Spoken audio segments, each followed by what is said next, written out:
नमस्कार दोस्तों। आज हम बात करेंगे कि क्रोनिक फिशर क्या होता है।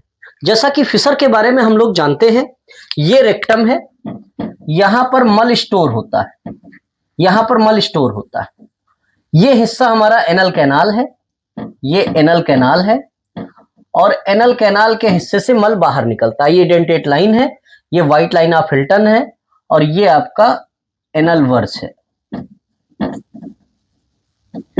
इसके ऊपर के हिस्से में ऑटोनोमिक नर्व की सप्लाई होती है, जिससे अगर इसके ऊपर के हिस्से में कहीं पर कोई कट, चोट, घाव कुछ ऐसा लगता है तो पेन नहीं होता। लेकिन फिशर का घाव हमेशा इस डेंटेट लाइन के नीचे के हिस्से में होता है और नीचे जो होता है वो पुडेंडल नर्व की सप्लाई होती है, जो कि पेन के लिए बहुत हाईली सेंसिटिव होती है। तो फिशर क्या होता है, जब किसी को कॉन्स्टिपेशन होता है या मल कठोर होता है तो नीचे के हिस्से में यहां पर एक कट लग जाता है लॉन्गिट्यूडनली। ज्यादातर देखा जाता है ये 6 o'clock पर देखने को मिलता है, लॉन्गिट्यूडनली कट लग जाता है। अगर किसी को मान लो आज ही मल कठोर हुआ और कट लग गया तो इसको कहा जाता है क्या, इसको कहा जाता है एक्यूट फिशर, अभी तुरंत हुआ है। और दूसरा होता है क्रॉनिक फिशर। कुछ ऐसे लोग होते हैं जब बीमारी मलद्वार से संबंधित हो तो लोग आज भी उसको सीरियसली नहीं लेते हैं।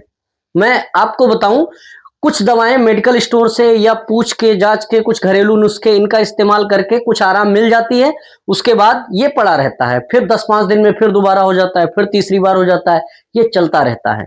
कई लोग तो इसको सालों तक ढोते रहते हैं।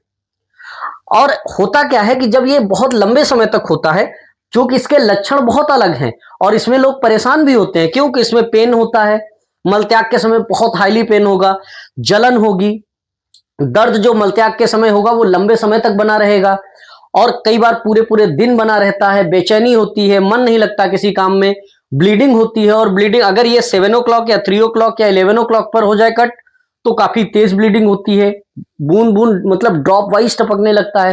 तो ये सारी प्रॉब्लम्स रहती हैं। जब ये लंबे टाइम तक होता रहता है, कुछ ठीक हुआ फिर हो गया, कुछ ठीक हुआ फिर हो गया, तो इसको बोलते हैं क्रॉनिक फिशर। और क्रॉनिक फिशर में क्या होता है कि क्रॉनिक फिशर में यहाँ की जो स्किन है वो धीरे धीरे धीरे धीरे पाउच जैसा रूप ले लेती है, जिसको स्किन टैग कहते हैं। ये स्किन टैग बन जाता है, स्किन टैग बन जाता है। और जब ये पाउच का रूप ले लेती है तो यहां पर कह सकते हैं आप अगर दवा भी अप्लाई करेंगे तो आसानी से ये ठीक नहीं होता। दूसरी बात, जितने भी दवा लगाने वाले एप्लीकेटर आते हैं, अगर हम आपको दिखाएं, जैसे मोस्ट ऑफ द कंपनी जो हैं, ज्यादातर जो कंपनीज हैं वो इस टाइप का एप्लीकेटर बनाती हैं। मलद्वार एक बहुत नाजुक कह सकते हैं, बहुत सेंसिटिव एरिया है। इस टाइप का एप्लीकेटर अगर आप इसको ध्यान से देखें तो ये बहुत हार्ड प्लास्टिक का बना है और जब भी मलद्वार के हिस्से में आप इसको इंसर्ट करेंगे तो ये कहीं पर भी अगर लगेगा तो उस पर्टिकुलर हिस्से को चोट पहुंचा देगा। और अगर ये चोट पहुंचाएगा तो फिर एक चोट पहले से लगी है, ये नई चोट क्रिएट कर देगा। मतलब दवा लगाते टाइम भी चोट लगने के चांसेस हैं। और दूसरी बात, पर्सन को जानकारी ना होने की वजह से लोग जब भी आस पड़ोस किसी से पूछते हैं तो पाइल्स की दवा खाते रहते हैं। मेरी एक पर्सनल सलाह है कि अगर आप मलद्वार संबंधित किसी बीमारी से परेशान हैं तो अपने आप दवा ना खा करके एक स्पेशलाइज्ड डॉक्टर को दिखाएं। जैसे आंख के लिए आप आंख के डॉक्टर को दिखाते हैं, नाक कान गले के लिए आप उन डॉक्टर को दिखाते हैं, हार्ट के लिए कार्डियोलॉजिस्ट को दिखाते हैं, तो बिल्कुल वैसे ही मलद्वार से संबंधित भी डॉक्टर्स स्पेशलाइज्ड हैं, तो उनको आपको दिखाना चाहिए। क्रॉनिक फिशर होने के बाद मैक्सिमम केस में मेडिसिन से ठीक करना मुश्किल हो जाता है। मैं नामुमकिन नहीं कह रहा हूं, लेकिन मुश्किल हो जाता है। क्यों? क्योंकि जब लंबे टाइम तक फिशर रहता है तो ये घाव, ये कट गहरा हो जाता है, इसकी मार्जिन्स पर फाइब्रोसिस हो जाती है, जो कि मार्जिन्स ठीक होने में प्रॉब्लम करती है। और अगर बार बार होता रहे तो कई बार मलद्वार का जो ल्यूमेन है, कह सकते हैं जो हिस्सा है, वो छोटा होने लगता है। तो धीरे धीरे क्या होता है कि, और दूसरी बात, स्फिंक्टर में स्पाज्म बना रहता है। क्रोनिक फिशर में पर्सन को मलत्याग करने के लिए जाने में डर लगने लगता है। वो मेंटली इतना डरा होता है कि उसको हर दिन उस दर्द से गुजरना होता है, तो वो दर्द से बचने के लिए कोशिश करता है कि ना जाना पड़े, लेकिन मजबूरी है, मलत्याग के लिए तो जाना ही पड़ेगा। तो ऐसी कंडीशन में क्या होता है कि जो इंटरनल स्फिंक्टर होता है वो हर वक्त कॉन्ट्रैक्शन में रहता है, हर वक्त वो खिंचाव में रहता है।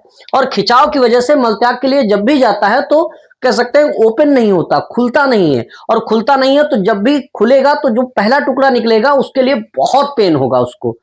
तो वो कह सकते हैं पर्सन बहुत परेशान रहता है।